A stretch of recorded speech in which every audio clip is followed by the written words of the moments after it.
নমস্কার বন্ধুরা, welcome to my YouTube channel Mina kitchen blog. আমি মিনা। আশা করছি তোমরা সবাই ভালো আছো, আমিও ভালো আছি। আর বন্ধুরা, যা গরম পড়েছে, তো এই গরমের হাত থেকে খানিকটা সতেজ পাওয়ার জন্য তোমাদের কাছে একটা রেসিপি নিয়ে এসেছি। এই দেখো, ছোলার ছাতুর শরবত।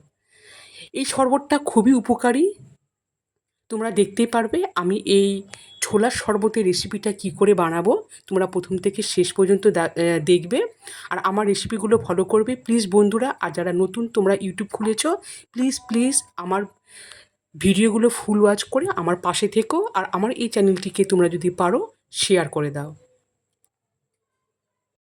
তাহলে বন্ধুরা, এই রেসিপিটা দেখার আগে তোমাদের কাছে ছাতু সম্পর্কে দুই একটা কথা বলি। ছাতুতে প্রচুর পরিমাণে ফাইবার থাকে, যা হজমের জন্য খুব ভালো, চুলও ভালো রাখে। ছাতুতে থাকা নানা ভিটামিন ও খনিজের কারণে এটি ত্বকের স্বাস্থ্য ভালো রাখে। এছাড়া রক্তে শর্করা মাত্রা কমায়। তাহলে বন্ধুরা, তোমরা দেখতে থাকো। সবার প্রথমে একটি পাত্রে আমি দেখো পরিমাণ অনুযায়ী ছাতু নিয়েছি। এরপরে এখানে দেখো, তোমরা দেখতে পাচ্ছ চিনি আছে, বিট নুন আছে, ভাজা জিরের গুঁড়ো আছে, লেবু আছে, আর আছে লেবু পাতা। এইটুকুন উপকরণ দিয়ে আজকে আমি তোমাদের কাছে শেয়ার করব ছোলার ছাতুর শরবত। এই দেখো বন্ধুরা, এখন আমি কিন্তু একদম ঠান্ডা জল অ্যাড করলাম ছাতুর মধ্যে। ছাতুতে জল দিয়ে এখন আমি চামচ দিয়ে নাড়িয়ে নিচ্ছি, যাতে ছাতুর একটা দলাও না থাকে। এই দেখো, আমি কিন্তু চামচ দিয়ে কিন্তু ভালো করে নাড়িয়ে নিচ্ছি। এরপরও আমি কিছুটা পরিমাণ জল দিয়েছিলাম, এই দেখো। আর এই শরবতটা কিন্তু বেশ পাতলায় ভালো লাগে, বেশি ঘন হলেও ভালো লাগে না। তাহলে আমি এইভাবে জল দিয়ে ভালো করে নাড়িয়ে নিয়েছি। দেখো, ছাতুর মধ্যে কিন্তু একটুকু কোনো দলা বাঁধেনি। এরপরে আমি দেখো, এই ছাতু জলের মধ্যে কয়েকটা লেবু পাতা দিচ্ছি। এই লেবু পাতার ফ্লেভারটা খুব সুন্দর হয়, তাই জন্য আমি লেবু পাতা দিলাম। আর লেবু পাতা দিয়ে খানিকটা আমি পাতাগুলোকে হাত দিয়ে চটকিয়ে নিলাম, যাতে এর গন্ধটা ছাতু জলের মধ্যে ভালোভাবে মিশে যায়। এরপরে দেখো বন্ধুরা, আমি চিনি দিচ্ছি। এখানে আমি 4 চামচের মতো চিনি দিচ্ছি। আর তোমরা যারা মিষ্টি পছন্দ করো না, কম চিনিও অ্যাড করতে পারো।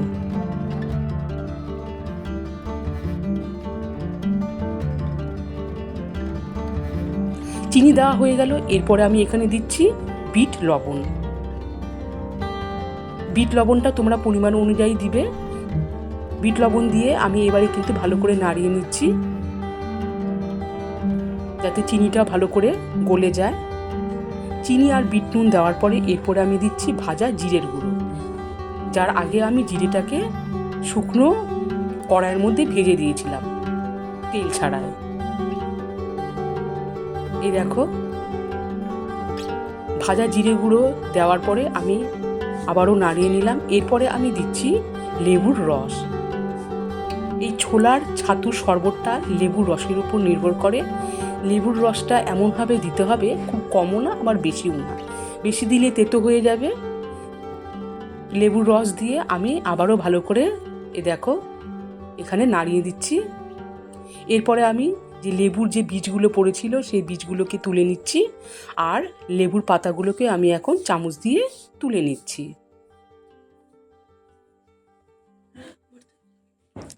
তুলে নেওয়ার পর এরপরে কিন্তু আমিও আবার ভালো করে শরবতটাকে গুলিয়ে নিচ্ছি। এটা কিন্তু এখন একদম রেডি। এই দেখো,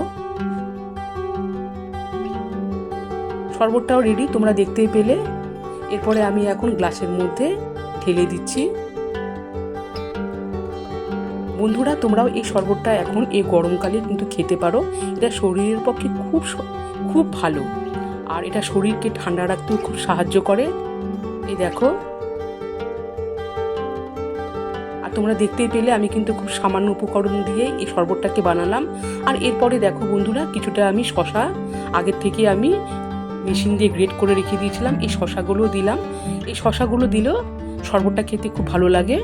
শশার উপরে ছড়িয়ে দিলাম সামান্য পরিমাণে বিট লবণ আর ভাজা জিরের গুঁড়ো। সো গাইস, রেডি ছোলার ছাতুর শরবত। আশা করছি তোমাদের সবারই ভালো লাগবে আর তোমরাও এই রেসিপিটা করে বাড়িতে খেতে পারো, এবং কোনো গেস্ট আসলেও দুপুরবেলা তোমরা বাড়িতে তৈরি করে তাদেরকে দিবে, দেখবা তারা খুব খুব খুশি হবে। সো গাইজ, তোমরা কমেন্ট করে জানাও আমার এই রেসিপিটা কেমন লাগলো। আর তোমরা সবাই ভালো থেকো, সুস্থ থেকো, এটাই আমি চাই। আবারও কোনো নতুন রেসিপি নিয়ে তোমাদের কাছে হাজির হব। সবাই ভালো থেকো, সুস্থ।